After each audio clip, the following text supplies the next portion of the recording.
Montpellier a beaucoup de terrains de pétanque, a beaucoup de joueurs, de boulistes. C'est une pratique très importante qui dit l'identité de la ville.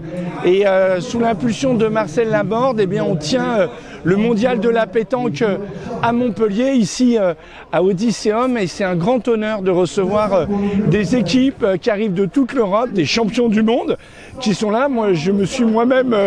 J'en ai eu dans mon équipe et contre moi il y a quelques instants. Ah bah alors moi j'ai pas une pratique quotidienne, hein, il faut le dire, parce que dans mes fonctions de maire, se lister, mais moi ce que j'aime c'est tout de suite quand on arrive sur le terrain, c'est la convivialité, c'est l'entraide.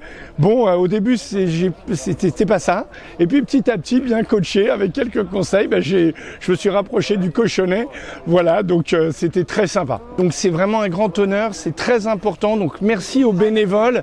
Je pense que c'est un très bon moment pour les joueurs et les joueuses, parce qu'il y a, je crois, 241 équipes féminines qui se sont inscrites, ce qui est très bien. Et puis je pense que pour tous les amoureux de la pétanque, eh ben, on est très heureux de se retrouver ici.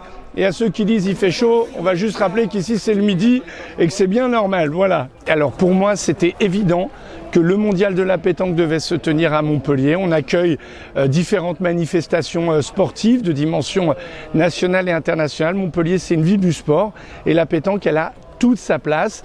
Je veux d'ailleurs saluer tous les présidents de clubs de pétanque de la ville qui font un boulot tout au long de l'année, qui recrutent des licenciés, pour lesquels on essaye de répondre présent sur les réaménagements de terrain, sur les clubs à house.